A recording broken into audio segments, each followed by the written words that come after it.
The stars were quiet the night the Valorian ship fell out of warp. Captain Diana Reeves stood at the command bridge of the U.S. Ironclad, the largest warship in humanity's 7th Deep Fleet, and watched the sensors light up like a Christmas tree. She was a tall woman, broad-shouldered, with short brown hair cut military clean and gray eyes that had seen 3 wars and 2 genocides. She did not scare easily. She had not scared in years. But tonight something made the back of her neck prickle. "Commander Walsh," she said without turning her head. "What am I looking at?" Lieutenant Commander Patrick Walsh stepped up beside her. He was younger than her by a decade, freckled and sharp-eyed, with the kind of nervous energy that made him excellent under pressure. He read the sensor display twice before he spoke, because Patrick Walsh never said anything once he wasn't sure of. "Unknown vessel, Captain. Configuration doesn't match anything in our database." He paused. "It's not human. I can see that." Diana leaned closer to the display. The ship was enormous, nearly twice the length of the Ironclad, which was itself 1.5 kilometers of reinforced titanium and particle cannons. But it was broken. It was tumbling slowly through space, venting plasma from 3 separate points along its hull, trailing debris like a wounded animal shedding scales. "Life signs." "Affirmative. Multiple." Walsh's fingers moved across the console. "Hundreds, maybe more. Hard to get a clean read through all that interference." "Is it armed?" "Weapons systems appear to be offline. Shields are down. Whatever hit them, it hit them hard." Diana straightened up. Her jaw set in that particular way that the crew of the Ironclad had come to understand meant she had already made a decision and was simply organizing the words to deliver it. "Open a channel," she said. "Captain," Walsh began. "Open it." The communications officer, Ensign Yolanda Park, 23 years old, fresh from the academy, already the best signal specialist on the ship, brought her hands to the console and opened every available frequency simultaneously. Static. Then more static. Then, cutting through it like a blade through silk, a sound came through that made every human on the bridge go very still. It was not a human voice. It was layered, harmonic, 2 or 3 tones woven together like a chord played by a living throat. It rose and fell in patterns that were clearly language, clearly structured, clearly desperate. And then, faint, broken but unmistakable, came 4 words in English. "Please. We are dying." Diana did not hesitate. Full stop. "All hands to rescue stations." She turned to Walsh. "Get me a boarding team and a medical team at Docking Bay 4 in 10 minutes. Walsh looked at her. "Captain, protocol requires." "I know what protocol requires, Patrick." Her voice was quiet and very even. "And I'm telling you what I require. 10 minutes. He went. Diana looked back at the broken ship tumbling through the dark. 3 wars. 2 genocides. 31 years in the fleet. She had never once left a distress call unanswered. She was not about to start now. The boarding team assembled in Docking Bay 4 with 9 minutes and 40 seconds to spare. Diana noted this with private satisfaction. The Ironclad ran well because she insisted on it. Sergeant Major Leon Torres stood at the head of the Marine detail. 6 soldiers in full combat armor, visors down, weapons at safe. Leon was 45, built like a refrigerator that had been to war, with a shaved head and a scar running from his left ear to his chin that he had never once explained. He was the kind of man who treated every situation, breakfast, shore leave, first contact with an alien species, with the same calm, methodical attention. Diana trusted him more than almost anyone alive. "Rules of engagement," she said as she approached. "Weapons stay on safe unless fired upon," Leon said immediately. "Non-lethal deterrence first, lethal force only as a last resort and only on my direct order or yours." "Good." She looked at the medical team assembled to the right. 4 doctors and 6 medics led by Chief Medical Officer Dr. Sandra Obi. Sandra was small and precise, with close-cropped natural hair and hands that never shook. "Sandra, we have no idea what biology we're walking into. Unknown atmospheric requirements, unknown pathogens, unknown." "I've already initiated full-spectrum biohazard protocols," Sandra said calmly. "All medical personnel are in sealed suits with independent air. I've also taken the liberty of pulling every xenobiology database we have access to, which admittedly isn't much, but it's something. That's why I keep you around." Diana pulled on her own helmet. "Let's go meet our guests."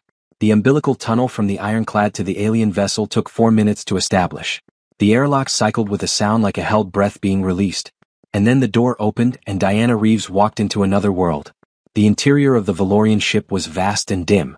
The architecture was organic-looking, curved walls, arching corridors that looked grown rather than built, surfaces that shimmered with embedded bioluminescence in soft blues and greens, most of which were failing and flickering. The air that their sensors registered was breathable, nitrogen-oxygen mix, slightly lower oxygen content than human standard, slightly higher CO2, manageable with the rebreathers they were wearing. The smell was harder to manage. It was something between rain and copper and something else entirely, something that had no human equivalent, something old and mineral and deep. Several of the Marines shifted in their suits. No one said anything. "Contact," Leon said quietly, and Diana looked ahead. They were standing in the corridor, 3 of them, and Diana's first clear look at a Valorian stopped her mid-step. They were tall, nearly 7 feet, and bilaterally symmetrical in the broad sense, 2 legs, 2 arms, and upright posture. But the details were entirely their own. Their skin was a dark charcoal gray, smooth and slightly iridescent, like graphite in low light. Their faces were wide, with large eyes that occupied far more of the face than human eyes, deep amber in color, currently wide with what even Diana could recognize as fear. They had 4 fingers on each hand, long and articulated, and their heads were narrow at the jaw and broad at the temples, giving them a slightly top-heavy appearance. They were wearing what had clearly been uniforms. Those uniforms were torn, stained with a dark fluid that might have been blood, and the 3 Valorians wearing them were visibly shaking. The one in the center spoke. That layered, harmonic voice again, and then haltingly in English. "You answered. We did not think anyone would answer." Diana kept her voice steady. "Come." The voice she used when things were very bad and she needed people, human or otherwise, to understand that she was in control. "We heard your signal," she said. "My name is Captain Diana Reeves of the United Earth ship Ironclad. We're here to help." She paused. "Can you tell me your name?" The Valorian looked at her for a long moment. Its amber eyes, her eyes, Diana revised because something about the posture and proportion suggested female, moved from Diana's face to the Marines behind her to the medical team and back again. "I am VEL Coordinator Saya," she said, "and I am asking for asylum." Pause. A breath that was clearly difficult. "For all of my people who are still alive." Diana looked at her for exactly 2 seconds. "How many of you are there?" 412, Saya said. "And we are being hunted." Dr. Sandra Obi had been a doctor for 20 years and a fleet medical officer for 12 of them. She had treated humans in every conceivable state of damage, blast wounds, radiation sickness, catastrophic decompression, the particular horror of what a particle cannon did to organic tissue at close range. She had thought, by this point in her career, that she had reached the outer boundary of things that could shock her. The Valorian Medical Bay adjusted that assumption rapidly. There were 260 wounded aboard the alien ship. Not lightly wounded, not scrapes and bruises and the walking hurt that every battle produced. These were grievous wounds. Burn patterns that Sandra had never seen before, caused by weapons she had no reference for. Limb damage consistent with something that gripped and crushed rather than cut or blasted. And a recurring injury in the most severely wounded, a kind of neural disruption that showed up on Sandra's scanners as a cascading failure in the bioelectric systems of the Valorian nervous system, spreading slowly outward from the site of the wound like ink in water. "What did this to them?" she asked Saya. They were in the Valorian medical area, which looked nothing like a human medical facility, being organized around what appeared to be communal recovery spaces rather than individual beds, with ambient bioluminescence dialed down low and a constant low harmonic sound playing from somewhere in the walls that Sandra was beginning to understand was intentional, some kind of comfort or pain management tool. Saya was quiet for a moment. Then she said, "The Kreth." The word landed in the room like a stone dropped into still water. "Tell me about the Kreth," Sandra said. Saya looked at one of her wounded. A young Valorian, very young, Sandra thought, the amber eyes still large and unguarded in the way of the young, lying in one of the recovery spaces with that neural disruption spreading slowly through her small body. Saya reached out and touched the young one's face with extraordinary gentleness. "The Kreth," Saya said slowly, still watching the child, "are not like us. They are not like you. They do not have a home world in the way that you or I would understand it. They move. They have always moved. They find civilizations that have resources they want, and they..." She paused, chose a word carefully. "They harvest." "Harvest," Sandra repeated. "They take what they want. The materials. The technology. Another pause. The biological components." She said this last part with a flatness that told Sandra the flatness was deliberate, was something she was doing to keep herself functional. When there is nothing left to take, they destroy what remains. They have done this to 4 civilizations in this sector in the last 200 years. And now they're doing it to yours. They began 8 months ago. Saya finally looked away from the child. Her amber eyes met Sandra's through Sandra's transparent visor. "We are the Vel. We are not a warrior people. We are not built for this. We ran." She looked around at the wounded, the dead, the surviving 412 crammed into a ship meant for a crew of 200. We ran and we found your signal, humanity's exploration beacon, and we came here. Sandra thought about this. Yes. You must have passed other systems. Other civilizations. Yes. Something crossed Saya's face that Sandra was learning to read as the Valorian equivalent of a wry, dark, complicated smile. We passed the Dorothy. They are strong, a military culture, many ships. We sent a signal. They responded by telling us that if we led the Kreth into their space, they would destroy us themselves. The expression deepened. We passed the Lethani Collective. A peaceful people, scholars, traders. They told us they had a non-aggression treaty with the Kreth and could not be seen to assist us. She paused. And then we picked up humanity's signal. And what made you think we'd be different? Saya was quiet for a long moment. Your signal, she said finally. Every civilization broadcasts a signal, a marker, an identity pulse. The Dorothy's signal speaks of their military strength, their territory, their warnings to those who approach. The Lethani speaks of their treaties and their commerce. She looked at Sandra with those enormous amber eyes. Humanity's signal says, if you are lost, come here. If you are hurt, come here. If you have nowhere left to go, come here. Sandra blinked. She had not known that. She had never thought about what the exploration beacon said. It says that, she asked. Yours is the only civilization, Saya said quietly, whose signal reads like an open door. Back on the Ironclad, Diana Reeves was on a priority communication channel with Fleet Admiral James Okafor at Deep Fleet Command, and the conversation was not going well. Captain Reeves, Okafor said. His face on the screen was carefully neutral in the way that senior officers made their faces carefully neutral when they were in fact extremely concerned. You understand that you have potentially initiated first contact with two separate alien civilizations simultaneously, one of which is, by your own report, actively hunting the other. Yes, Admiral, I understand that. And you understand that you did this without authorization, without following first contact protocols, and without... Admiral. Diana kept her voice respectful and her spine straight and her eyes directly on his. There were 412 people, sir, sapient beings, dying in a ship 40 meters from my docking bay. They asked for help. I helped them. She paused. I would do it again. Okafor looked at her for a long moment. Then something shifted very slightly in his carefully neutral face. The Kreth, he said. Tell me everything. Chief Intelligence Officer Marcus Webb had been listening to the entire conversation from a secondary station, which was exactly where Diana had told him to be. Marcus was 42, lean and angular, with the kind of mind that sorted information the way other people breathed, automatically, constantly, without apparent effort. He had spent 15 years in fleet intelligence before Diana had recruited him to the Ironclad, and he was, in Diana's professional assessment, the most dangerous person on the ship, because the most dangerous thing in any conflict was accurate information. When the communication with Okafor ended, Marcus slid a data pad across the table to her. I've been running everything Saya gave us through the database, he said. Cross-referencing with every deep space survey report from the past century, every anomalous signal, every dead planet report from exploration teams. Diana picked up the pad. Read it. Her jaw tightened. 7 systems, she said. 7 systems in our sector with profiles consistent with Kreth harvesting activity, Marcus confirmed. We thought they were natural extinction events. We thought they were geological or stellar catastrophes. He tapped the pad. They weren't. How long before they followed the Vel's trail here? Marcus met her eyes. Their fastest ships are approximately 30% faster than our fastest ships, according to what Saya told us. If they've already tracked the Vel's warp signature, he paused. 72 hours. Maybe less. Diana set the data pad down on the table with a very controlled, very deliberate movement. She looked at Walsh, who had been standing at the far end of the room with his hands clasped behind his back and the expression of a man who had already done the math and was not happy about the answer. Patrick, she said. Yes, Captain. Give me a full battle assessment.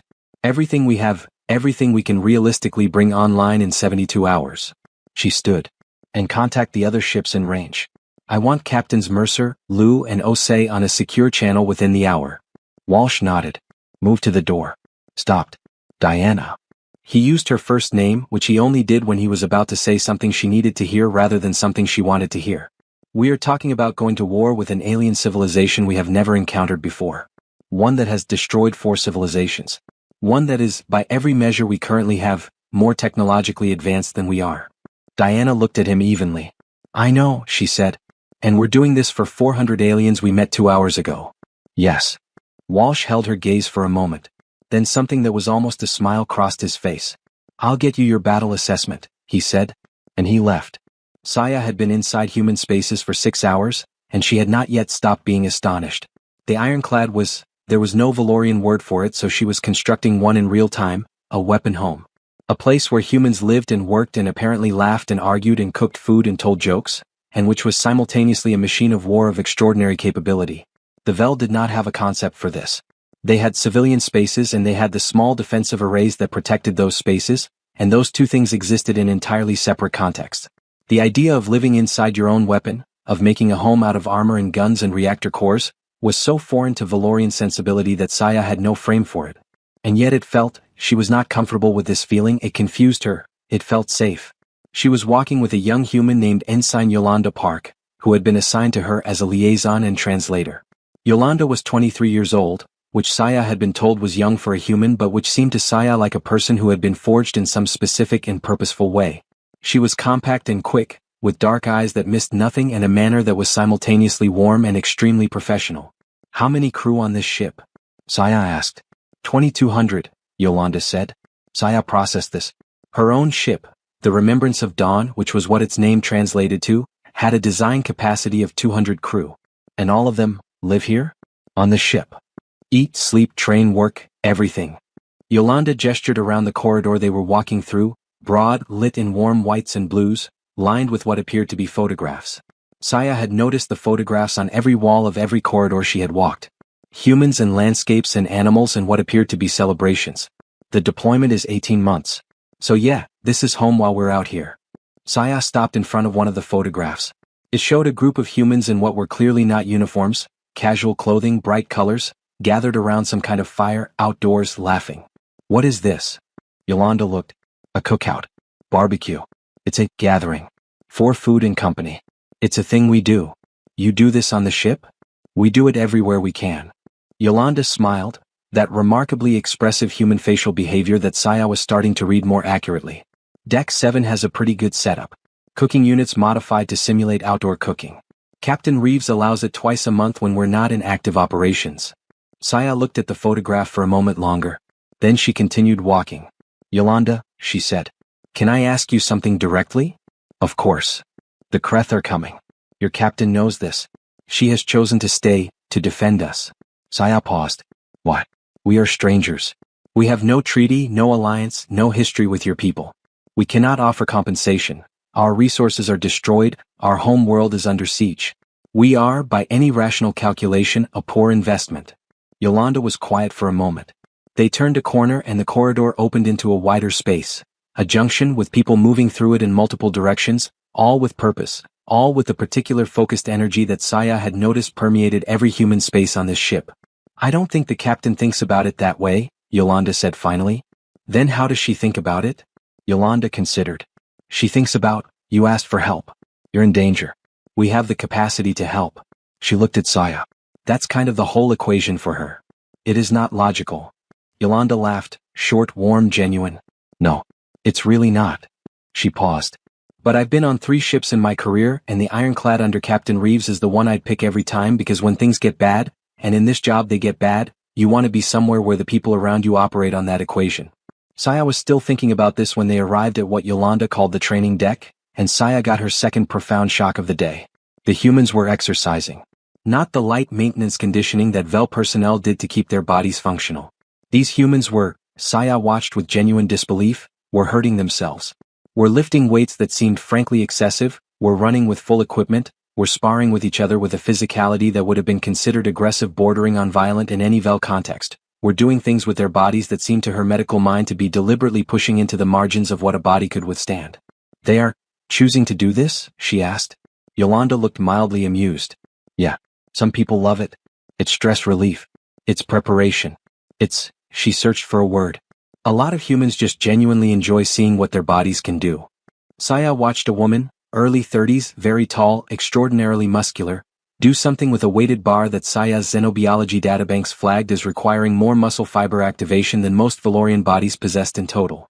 Your bodies, Saya said slowly, are remarkable. I mean, no. Saya turned to look at her.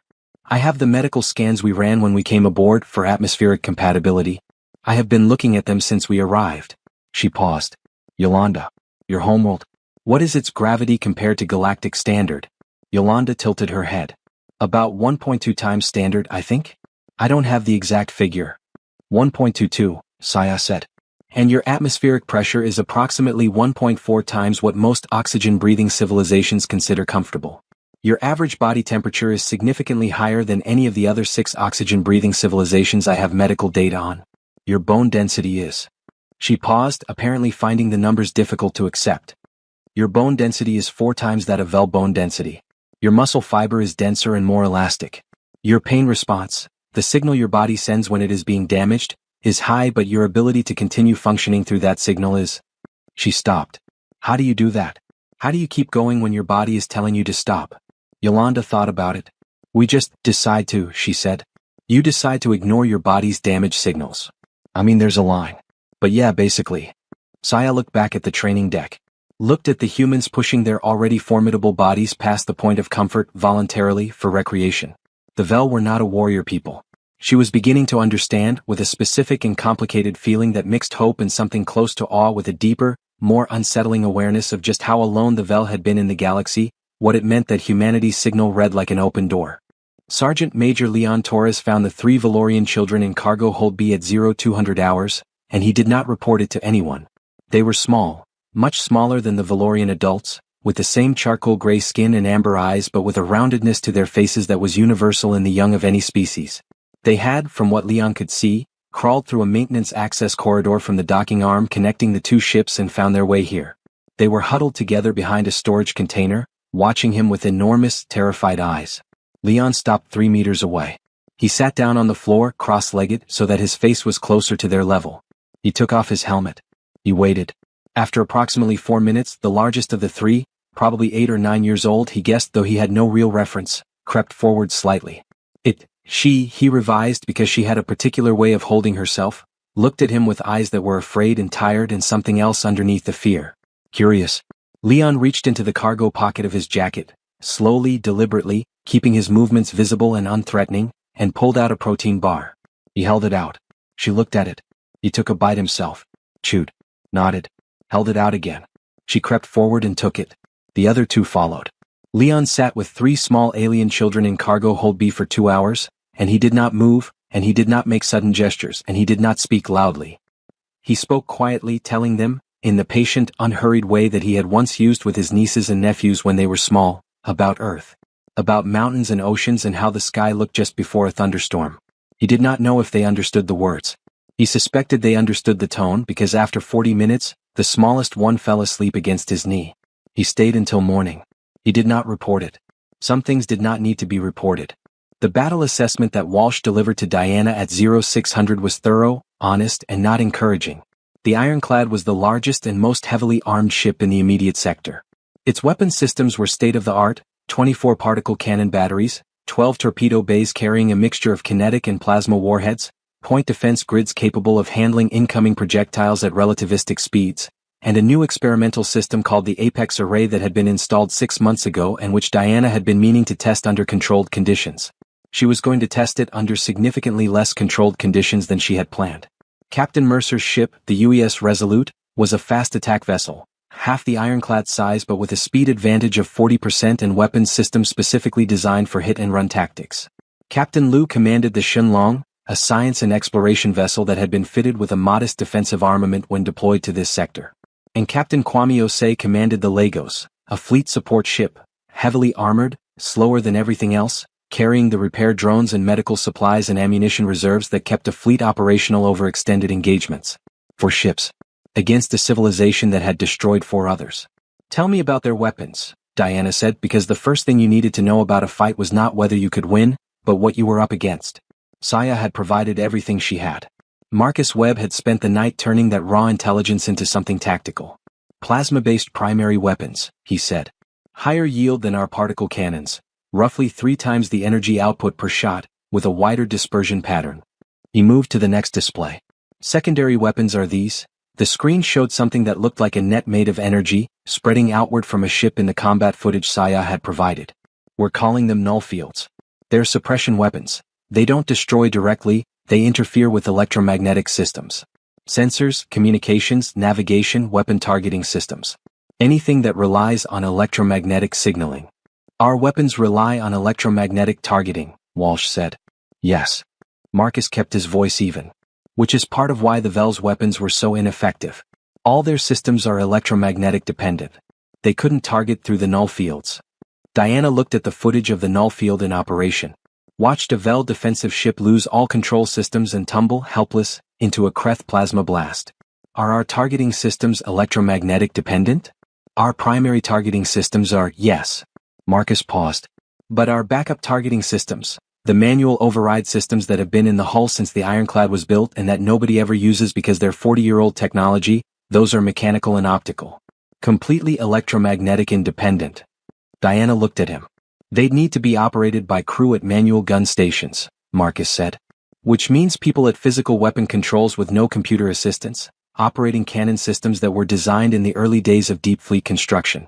The accuracy is, he thought about how to say it. The accuracy is what it is. The accuracy, Leon Torres said from the back of the room, is whatever the people operating them make it.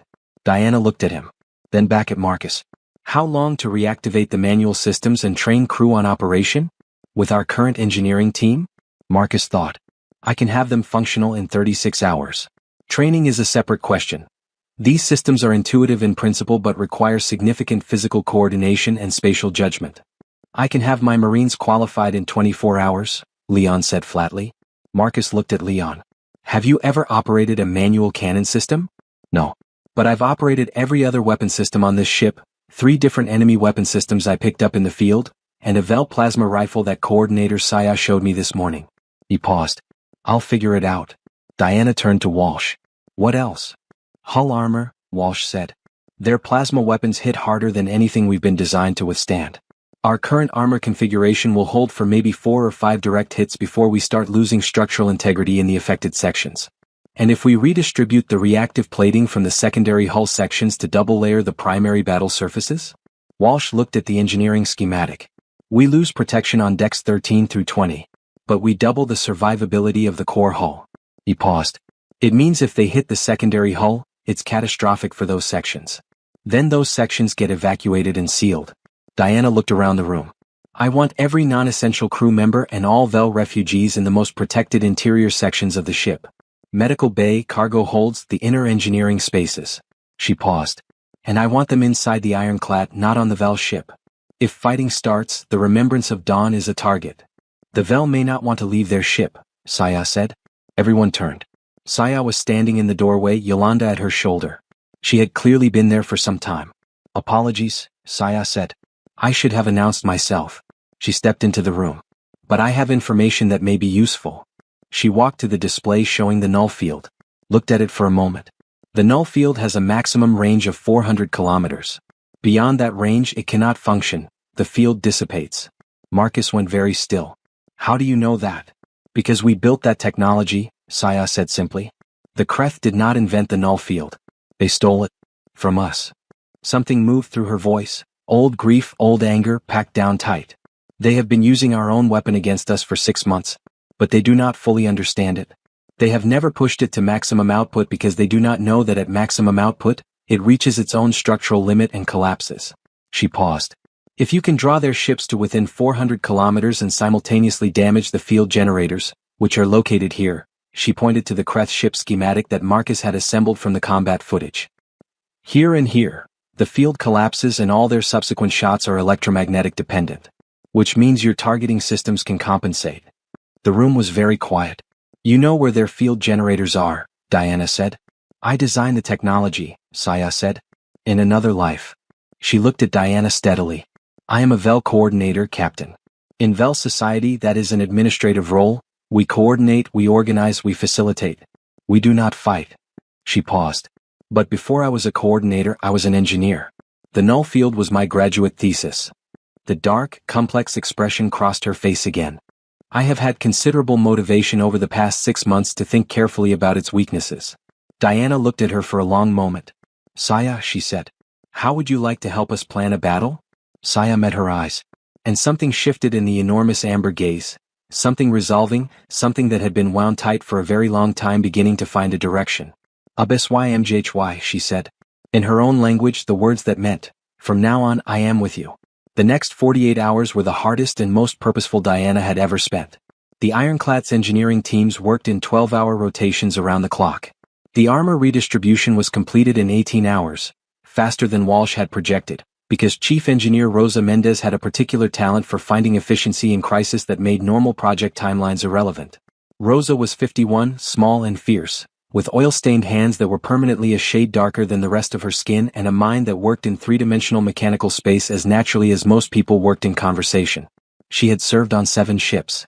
She had never served under a captain she respected more than Diana Reeves, and she expressed that respect by making every single thing Diana needed happen faster than Diana expected.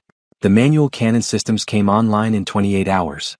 Leon had his Marines at the gun stations in 32 running dry-fire exercises that he designed himself, drawing on everything from his long career in kinetic weapon systems and finding the thread of principle that connected a manual cannon to everything he already knew. It was not exact.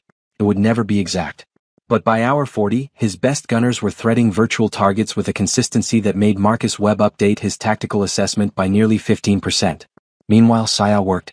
She and Marcus Webb had established an improbable partnership. They were, Diana noted, very similar in the ways that counted for this particular purpose. Both meticulous, both accustomed to holding large amounts of complex information in an organized structure, both capable of working in near total silence for hours at a stretch. They had developed a working language that was half English, half the technical VEL vocabulary that Saya used for engineering concepts, mediated by the translation software that Yolanda had been refining continuously since the VEL came aboard. The tactical plan they produced together was, in Diana's assessment, excellent. It was also very risky. But the best plans in tight situations always were. On the VEL ship, Remembrance of Dawn, a different kind of work was happening. When Diana had asked the VEL to transfer to the Ironclad's interior for safety during the coming battle, there had indeed been resistance. But it had not come from the source she expected. The older VEL, the injured, the very young, these were brought aboard the Ironclad without significant difficulty.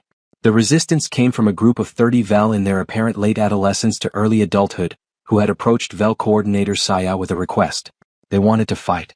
Saya had sat with them for 2 hours. Diana, watching through a security feed with Yolanda translating, heard something she had not expected. Heard Saya tell them the truth. Not a cleaned-up truth, not a careful diplomatic version. The full truth, that the Kreth were coming, that the humans were going to face them, that the VEL could not defend themselves with their current weapon systems against Kreth null fields, but that there were things they could do that humans could not. There are navigation systems on this ship that I can still operate manually, a young VEL named Caro said, his voice carrying, even in translation, the specific quality of a person who has moved past fear into something cleaner. I can fly the Remembrance of Dawn. I know this ship. I can maneuver in ways that a human crew operating an unfamiliar system cannot. You are not a soldier, Saya told him. No, Caro agreed. But you told me once that the difference between those who survive and those who do not is not training. It is decision. He looked at her steadily. I have decided. Saya had been quiet for a long time. Then she had gone to Diana. The young ones want to fly their own ship, she said. They want to participate. Diana had looked at Saya for a moment. Then she had said, can they do it without getting themselves killed? Probably not, Saya said honestly. But they will do it whether I authorize it or not. And if I authorize it, I can plan for them, give them a specific role that uses their capabilities and minimizes their exposure. Diana had thought about this for exactly the amount of time it took her to recognize that Saya was right. What role? And that was how the Remembrance of Dawn became part of the plan. Sandra Obi prepared the medical bay for mass casualties with the systematic thoroughness that was her primary professional mode. She had 3 times the beds she would normally deploy, medication reserves drawn down from deep storage, every surgical unit online and calibrated, her entire medical team briefed and assigned and as prepared as preparation could make them. She also, in the hours between her medical preparations, spent time in the VEL recovery space. The young VEL with the neural disruption, the child Saya had touched so gently that first night, had not improved. The disruption was spreading. Sandra had no treatment for it in her medical databases. She had never encountered this injury before. She was working essentially without a map. She sat beside the child and worked. She tried things that didn't work and tried different things. She consulted every xenobiology resource she had access to. She called in favors from colleagues at 3 different research institutions via long-range communication. She did not sleep for 31 hours. And then at 0300 on the second day, the child opened her eyes. Caro, she said. One word in VEL. Looking for someone. Sandra did not know what the word meant yet. She found out 2 hours later when Yolanda explained, It was a Vel term of endearment, roughly equivalent to my heart, the kind of word used for someone you love. Sandra sat with that for a moment. Then she went back to work. But she kept thinking about it. Carol. The word a small child used in the first moment she could speak. She kept thinking about the way love expressed itself, even in languages you didn't speak. Even in bodies built entirely differently from your own. The same impulse, the same word-shaped feeling, reaching for someone it loved across the dark. Leon Torres found Diana at the observation deck at midnight, the night before the Kreth were expected. She was standing at the large viewport looking out at the stars, and she was holding a cup of coffee that had clearly gone cold. And she was doing the thing she did when she thought no one was watching. The thing where the command face dropped slightly and you could see the actual weight of what she carried. "Captain," he said. She turned and the command face came back, but not completely, because it was Leon and they had known each other for 9 years. "Sergeant Major," she said. "Shouldn't you be resting? Shouldn't you?" She turned back to the viewport. "Sit down, Leon." He sat. She remained standing looking out at the dark. 412 people, she said. Plus 2,200 crew. She was quiet for a moment. That's a lot of people depending on a plan built in 48 hours against a civilization we knew nothing about a week ago. "Yes," Leon said. Simply, without qualification because that was what the moment needed. "Do you think it'll work?" Leon considered the question seriously because she was asking it seriously and she deserved a serious answer. "I think the plan is as good as it can be with what we have. I think our people are ready. I think Saya is the smartest person I've met in 30 years of military service and she's on our side." He paused. "I think you've made the right decisions. Every one." Diana looked at the stars. "Leon. Those children in cargo hold B." He did not move. "I know about them," she said. "I've known since the second night." He looked at her. "I didn't report it either," she said. And something crossed her face that might have been the ghost of a smile. "Are they still there?" "No. I had them moved to the intersection with the other Vel children 3 hours ago. When I told them where they were going, the middle one tried to bring me with her." Pause. "I don't know how she communicated that. She managed it anyway." Diana was quiet for a moment. "What are their names?" "I don't know. I've been calling them 1, 2, and 3. 1 is the brave one. 2 is the quiet one. 3 snores." Diana made a sound that was definitely a laugh, quietly made and quickly controlled but genuine. Then she was quiet again. "We're going to bring them through this," she said. It was not a question and it was not bravado. It was something else, a statement of intent with the full weight of her will behind it. "Yes," Leon said again. "We are." They came out of warp at 0612 41 minutes earlier than predicted. Marcus had anticipated this, had built a 30-minute early arrival margin into the plan, which meant they were 11 minutes inside the contingency. The ironclad was at battle stations before the Kreth ships had fully resolved from warp distortion. Diana was on the bridge in full command gear, her command face on and fully deployed, watching the sensor display with the still, focused attention of a person who has found, in the arrival of the thing they feared, something close to relief. At least the waiting was over. The Kreth fleet was 7 ships. Diana had expected 4, based on Saya's intelligence about standard Kreth pursuit formations. 7 was worse than expected.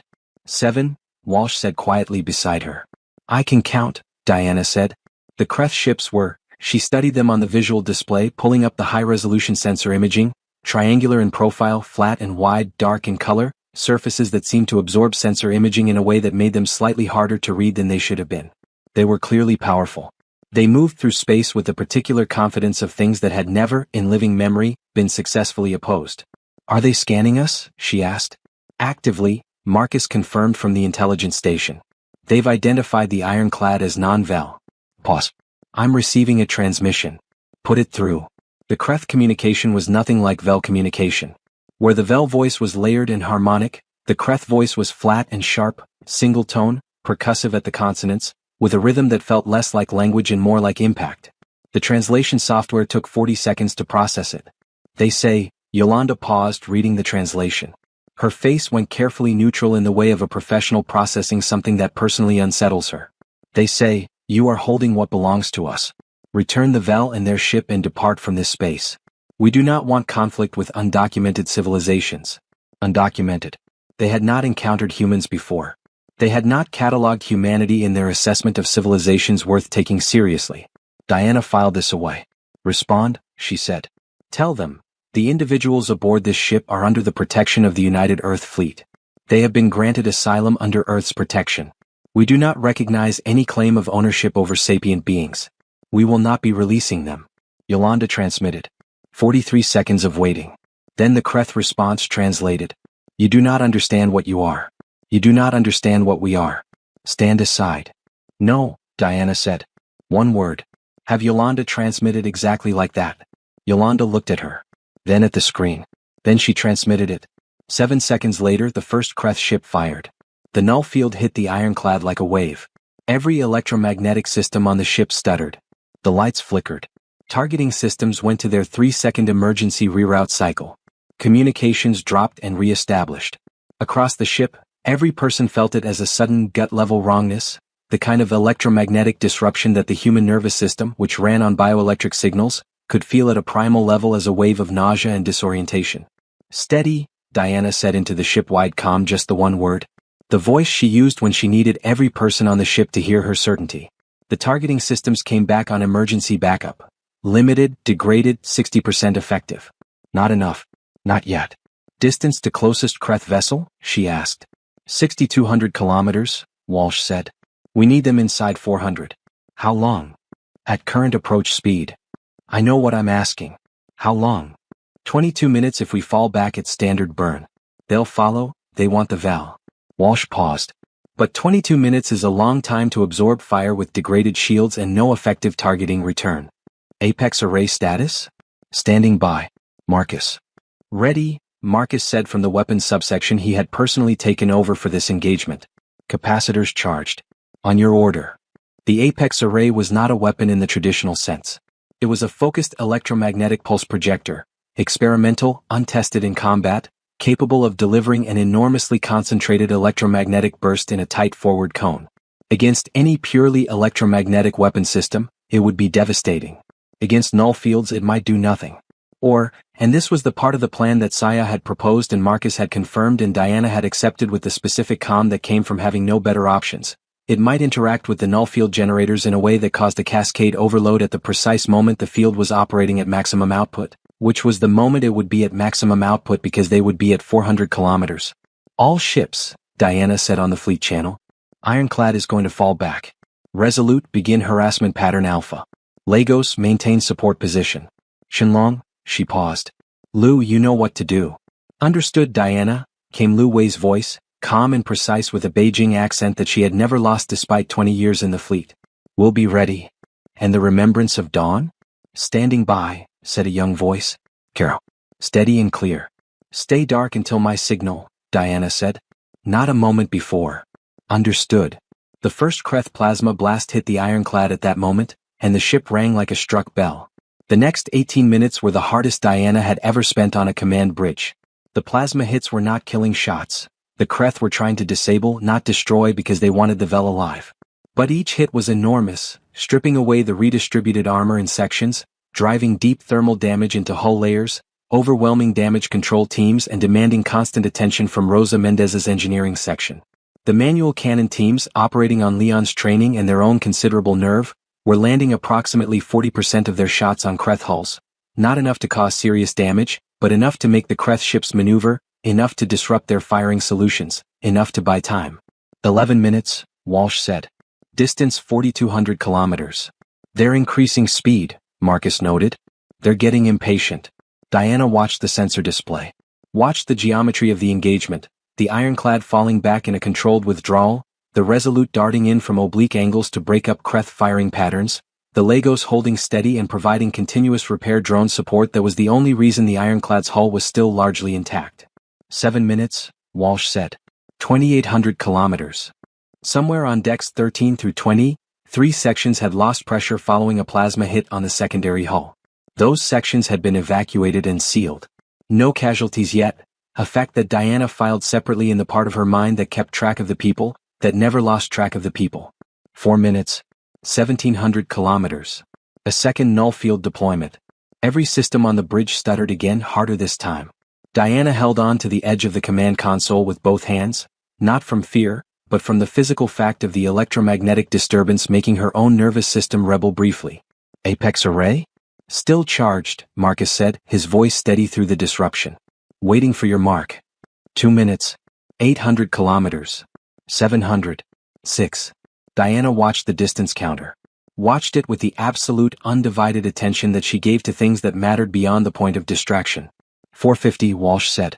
430. 410. All manual stations. Leon's voice on the internal channel, calm, almost conversational. Target the field generators. You have the coordinates. You've been looking at them for 48 hours. Hit them. 405, Walsh said. 403. Marcus, Diana said. Apex. Now. The array fired. The effect was not what Diana expected. She had expected a clean interaction. Field hits array hits field, cascade occurs. What happened was bigger. The apex burst hit the null field at the precise moment that the field was attempting to extend to full range, and the interaction was not a cascade but an explosion. A burst of electromagnetic energy that lit up the sensor display like a sunrise, that physically pushed every Kreth ship in the engagement back by several hundred meters, that dropped every null field in the Kreth fleet simultaneously and left them completely offline. There was approximately 2 seconds of absolute silence on the bridge. Then Diana said, "All weapons. Full engagement. Now." And the ironclad opened up. 24 particle cannon batteries at full power with full electromagnetic targeting restored. 12 torpedo bays firing spread patterns across the Kreth formation.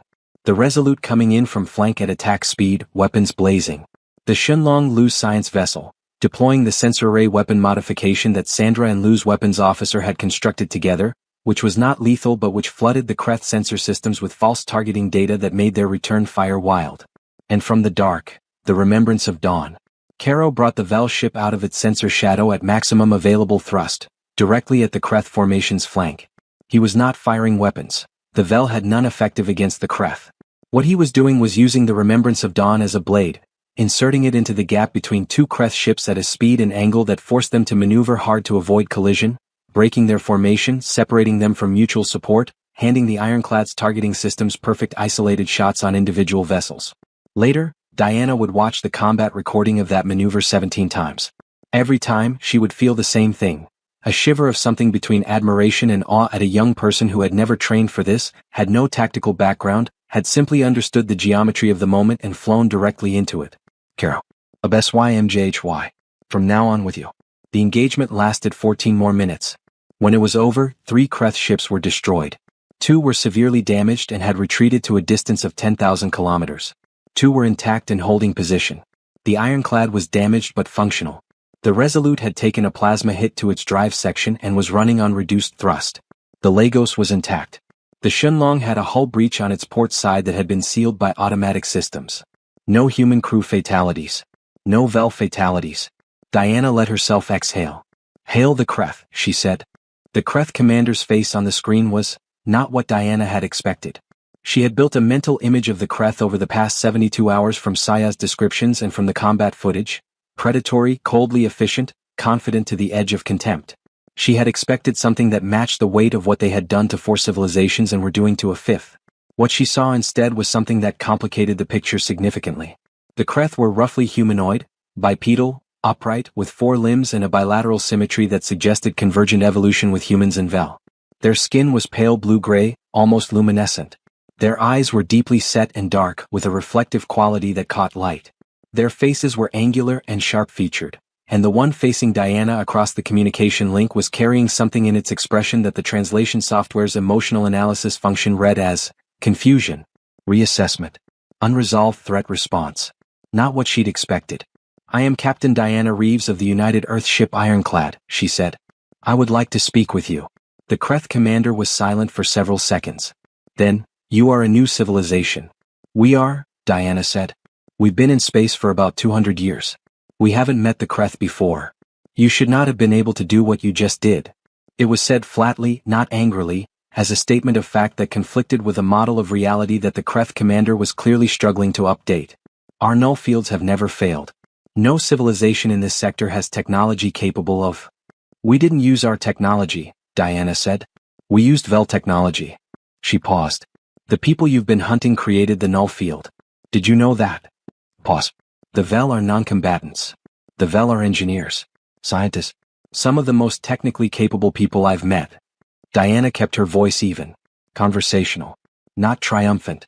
"And they came to us because we're the only civilization in this sector that answered their distress call." Silence from the Kreth commander. "I want to understand something," Diana said. You have destroyed 4 civilizations. You have attacked the Vel. What? What is it that you actually need that requires destruction on that scale? The Kreth commander looked at her for a long moment. You are asking us to justify ourselves, it said. I'm asking you to explain yourselves. There's a difference. Another silence. Then, resources. Biological components. Certain organic compounds that our biology requires and that occur in abundance in specific types of planetary life. Technology. Territory. Pause. These things are limited. The civilizations that have them do not give them willingly. Have you asked? The Kreth commander looked at her with an expression that the translation software flagged as bewilderment edging toward offense. Asked, it repeated. Yes. Made contact. Explain what you need. Tried to trade, negotiate, establish mutual benefit. Diana held its gaze. Have you tried that? The silence this time was very long. The Kreth do not. It stopped. Started again. It is not our way.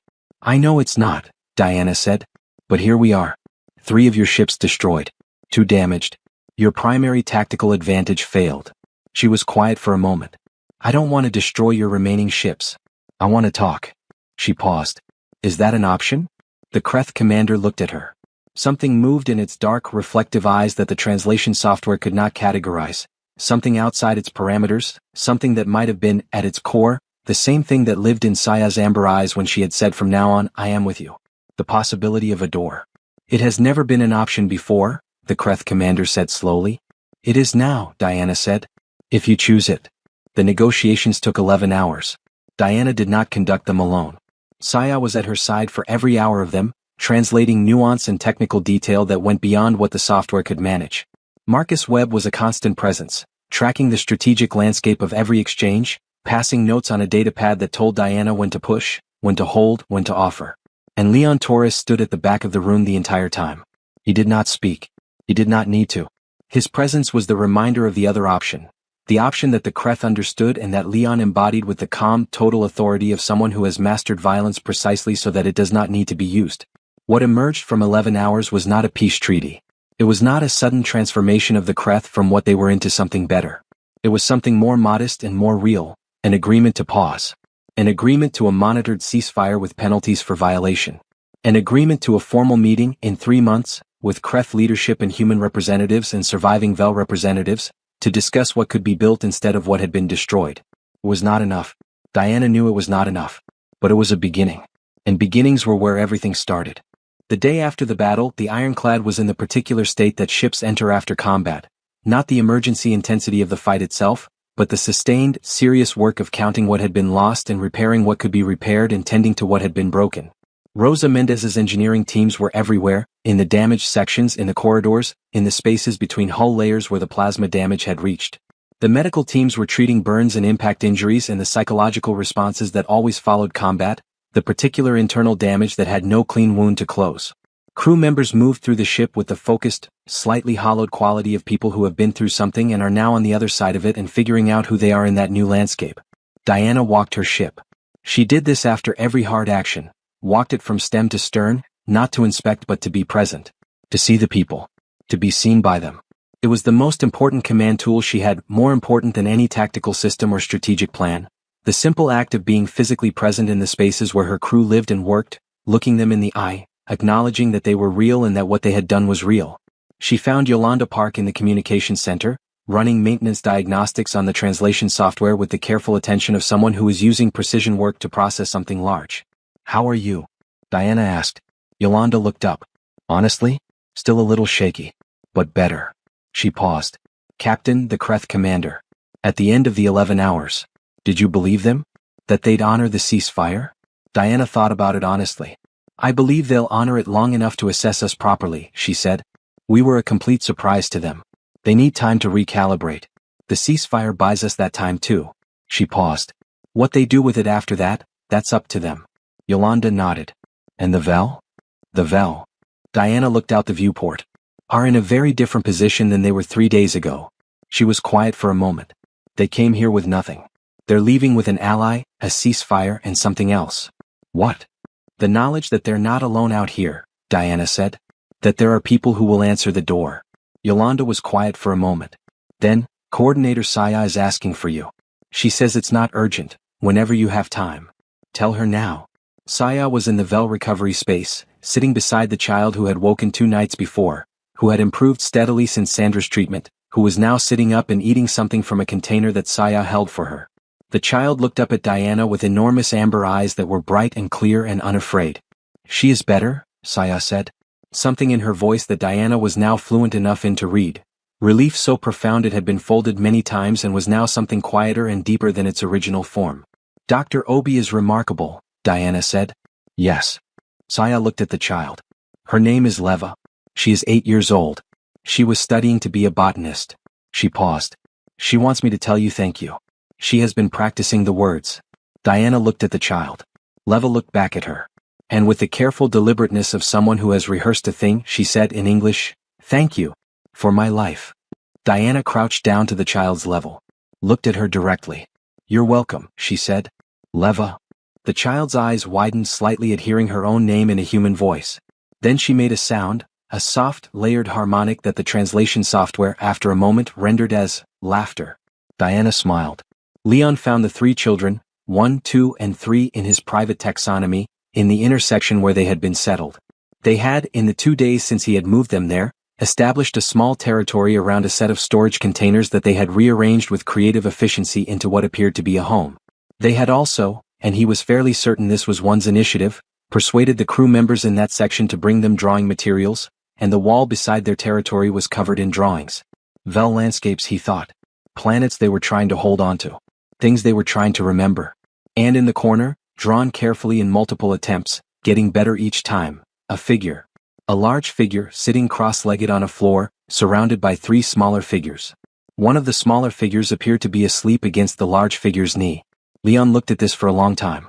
Then one appeared at his elbow, looking up at him with those amber eyes that still startled him slightly with how much expression they carried, and she pointed at the drawing and then pointed at him, and then made a sound, soft, questioning, hopeful, that needed no translation at all. "Yeah," Leon said. His voice was a little rougher than usual. "That's me." She made another sound, definitive, satisfied, and patted his arm once with her 4-fingered hand, and went back to her territory. Leon stood there for a while longer. Patrick Walsh found Diana at 2100 in the officer's mess, eating something and reading a report, and he put a cup of coffee on the table in front of her, hot this time, and sat down across from her. "Deep Fleet Command has been in contact," he said. "I know. I've been avoiding them." "Diana." He used her name again. "You need to talk to them." "I know." She set down the report. Picked up the coffee. "What does Okafor want?" "A full debriefing, obviously. An official record of the first contact events." He paused. "He's also been in contact with the Earth Council. There are people there who want to make this very big very quickly. First alien contact. The Vel Alliance. The ceasefire with the Kreth. You're going to come home to a very changed situation." Diana looked at the coffee. "The Vel need protection and resources. A permanent safe haven while their home world situation is assessed. Medical support for the wounded. Educational integration for the children." She looked at Walsh. "None of that happens in a meeting room. All of it requires someone who actually knows these people." Walsh looked at her steadily. "You're going to push for a formal Vel protectorate. I'm going to push for the right thing, which is what I always push for. And the Kreth negotiation? The Kreth negotiation needs to happen at a higher level than I can provide. But it also needs someone in the room who knows what a null field is and why it matters that the Vel invented it, and what it means about the Kreth that they've been using technology they don't fully understand for 6 months. She paused. "Saya should be at that table." Walsh looked at her. "A Vel coordinator at the human diplomatic table." "She earned her seat," Diana said simply. Walsh was quiet for a moment. Then he said, "When you answered that distress call, before you knew what was on that ship, were you thinking about any of this?" Diana looked at him. "No," she said. "I was thinking about 4 words. Please. We are dying." She paused. "The rest of it is just, what happens when you open the door?" Walsh picked up his own coffee. Held it for a moment. "Caro," he said. It was the Vel word. He was using it as something else, using it as a word for the thing he didn't have English for. The thing that explained why 2200 people had gone into a fight with 7 ships for 400 strangers. The thing that was, when you reduced it all the way down, the actual point. Diana looked at him. And for just a moment, the command face was entirely gone, and what was there instead was simply a person, tired and grateful and carrying enormous things and aware of how important those things were. "Caro," she agreed. Fleet Admiral James Okafor arrived at the Ironclad's position 12 days after the battle, aboard his flagship, the UES Covenant. He was 64 years old, tall and grave, with the particular quality of a person who had spent 40 years making large decisions and living with the full weight of what large decisions cost. He came aboard without the formal ceremony that protocol suggested. No dress uniforms, no assembled honor guard. He sent ahead a single message. Informal meeting, Captain's briefing room, 0900. Bring whoever you need. Diana brought Walsh, Marcus, Saya, and Yolanda. When she walked into the briefing room and found Okafor already there, standing at the viewport, he turned and looked at her for a long moment. Captain Reeves, he said. Admiral. He looked at Saya. Vel Coordinator. Saya inclined her head in the Vel gesture of formal respect. Admiral Okafor. He looked at her for a moment. You designed the null field. I did. And you gave us its weakness. I did. Why? He asked it simply, directly. Not challenging, genuinely asking. Saya was quiet for a moment. Because you answered, she said. Because when everything else was gone and the only remaining option was to find someone who would open the door, you opened it. She paused. Trust and information travel the same road, Admiral. You gave me one. I gave you the other. Okafor looked at her for a long time. Then he looked at Diana. Your report was thorough. I tried. It was also, in several places, politically significant. He walked to the table and sat down. They all sat. The Earth Council has been in session since I forwarded it. There are members who want to proceed with maximum caution, establish the Vel as temporary refugees under limited humanitarian provisions while formal diplomatic processes are initiated, and handle the Kreth situation through standard treaty development channels. And the other members? Diana asked. Want to do what you did. He looked at her. Move fast. Commit hard. Take the position that humanity's signal means what it says. He paused. The argument against is obvious. We are committing to the defense of an alien civilization against a threat we barely survived. The Kreth ceasefire may not hold. We are extending ourselves into a galactic conflict that we don't fully understand. And the argument for? Walsh asked. Is obvious too, Okafor said. He looked at his hands for a moment, then back up. If humanity's signal says if you are lost, come here, and we then do not mean it when it actually costs us something. He paused. We become liars. And the galaxy learns, quickly and comprehensively, that we cannot be trusted. He looked at Diana.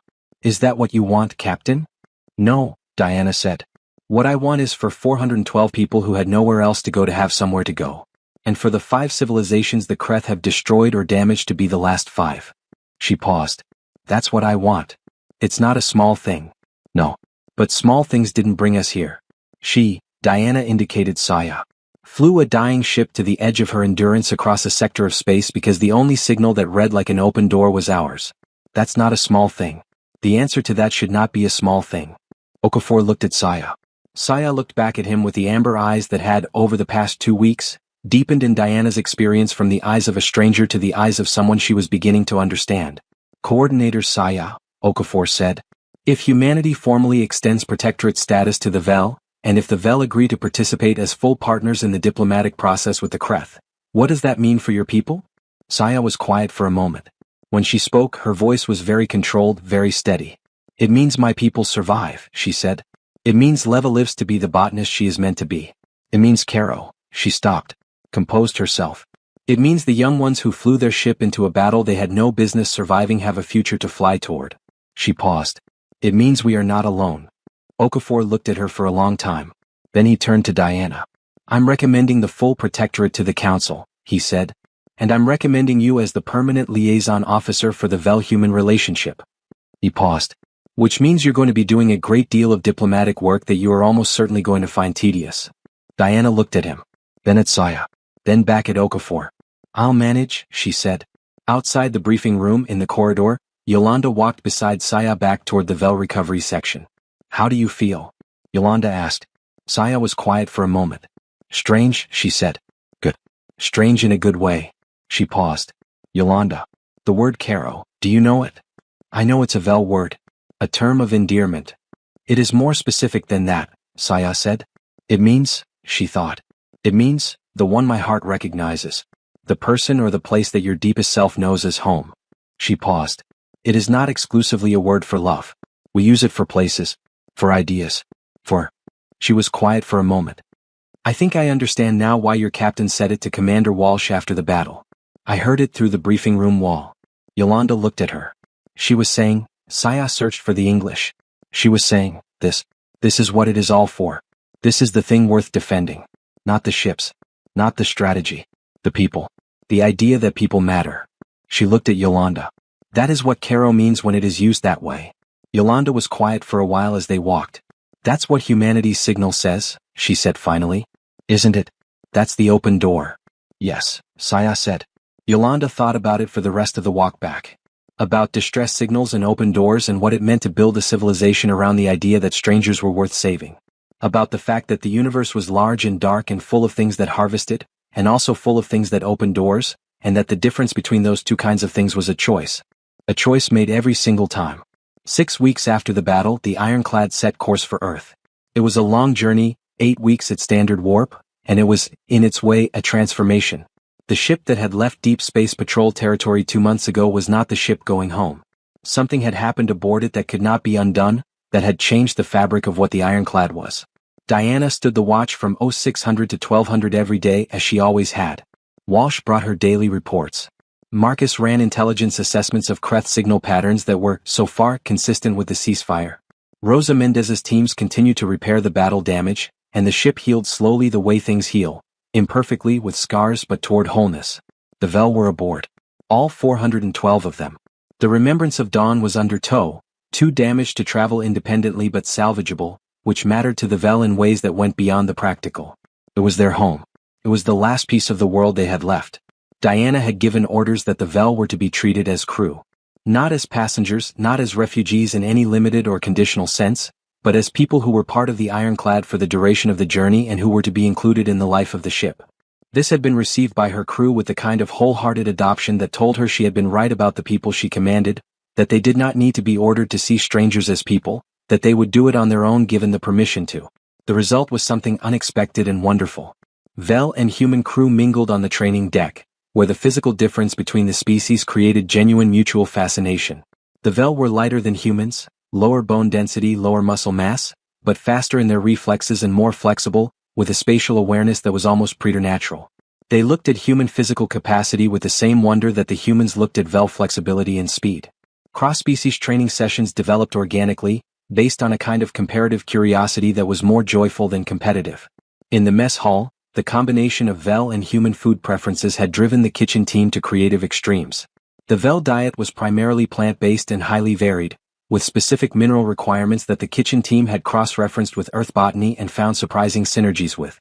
Joint meals happened naturally, humans and Vel eating together, trying each other's food with the careful, concentrated attention of people discovering something new about the universe. The children were, as children usually are, ahead of the adults. 1, 2, and 3. Who had acquired, through extensive gesture-based negotiation with Leon Torres over multiple evenings, the names Rin, Miso, and Bello in English approximations of their Vel names, had established themselves as semi-permanent fixtures in Leon's daily routine.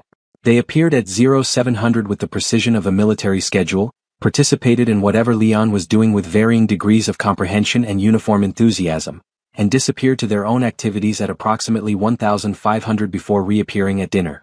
Rin, it emerged, had a specific and intense interest in the manual cannon systems that Leon had trained his Marines on.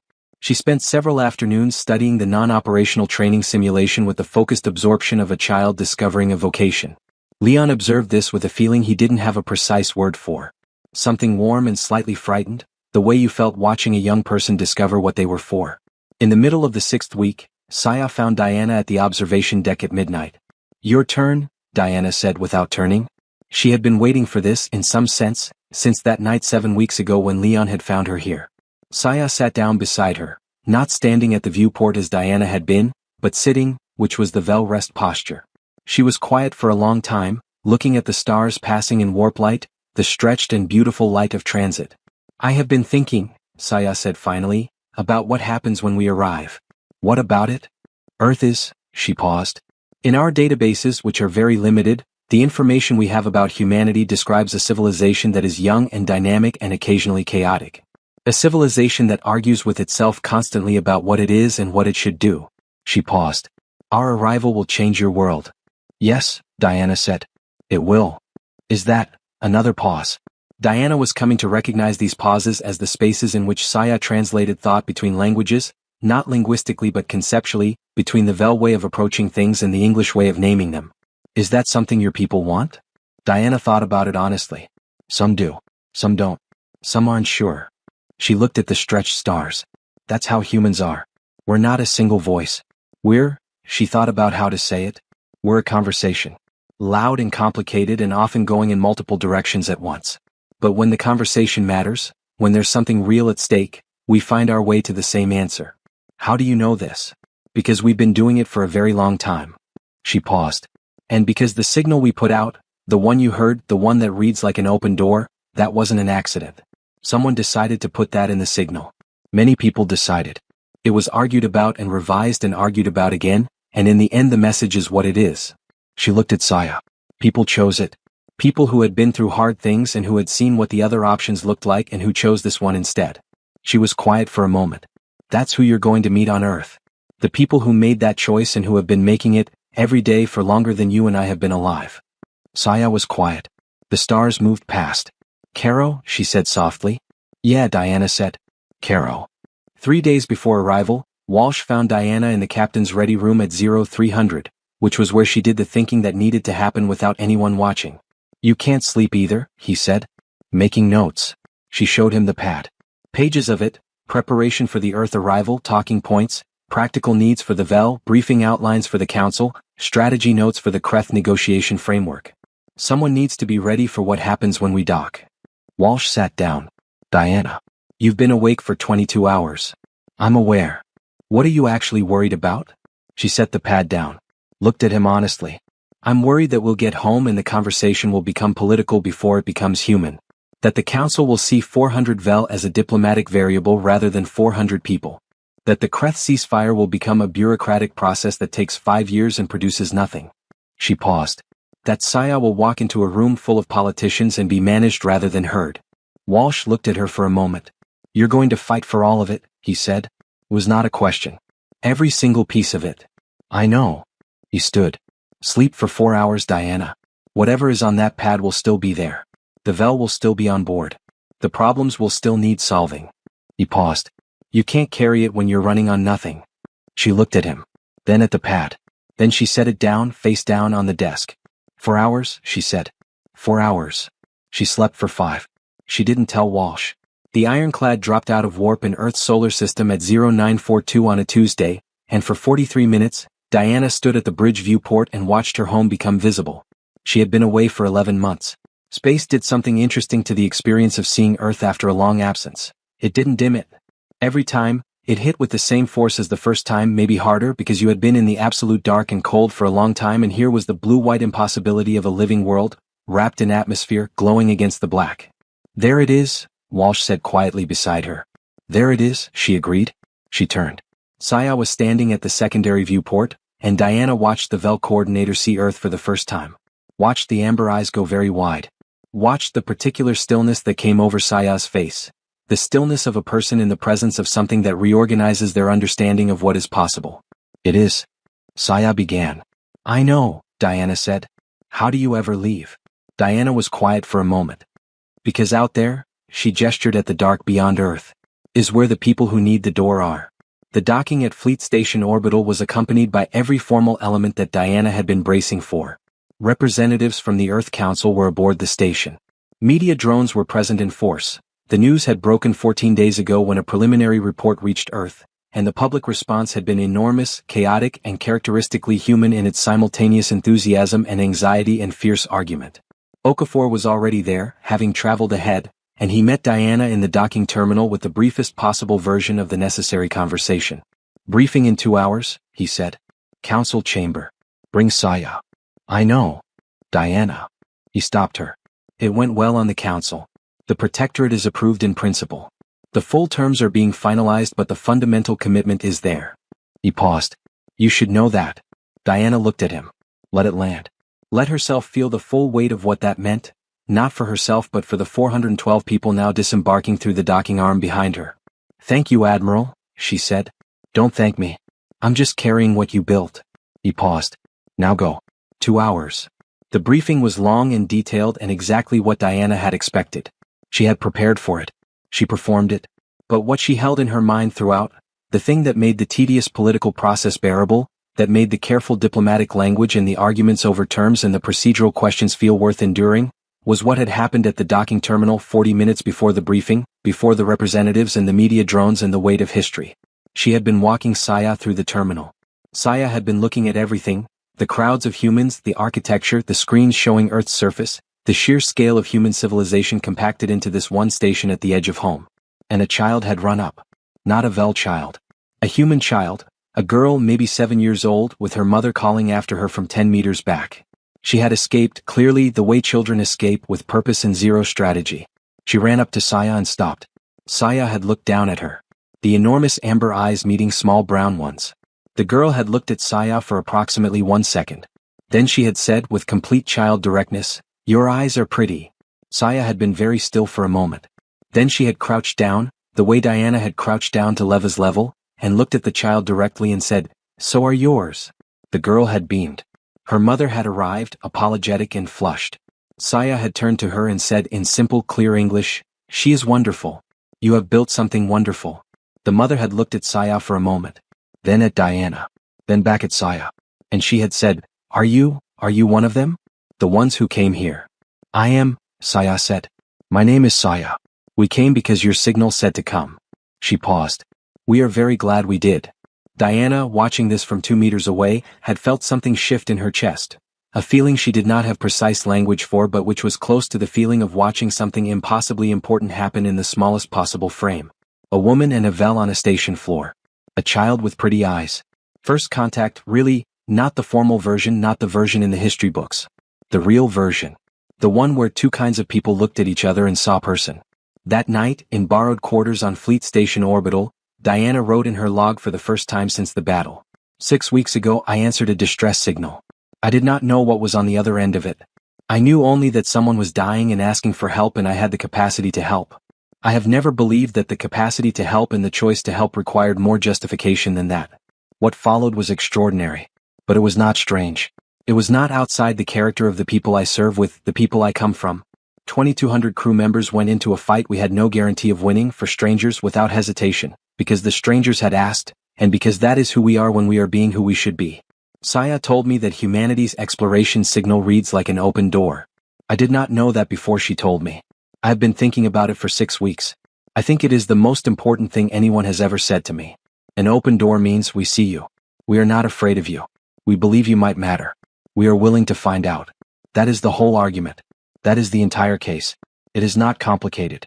It is only hard. Caro. HFY. She closed the log.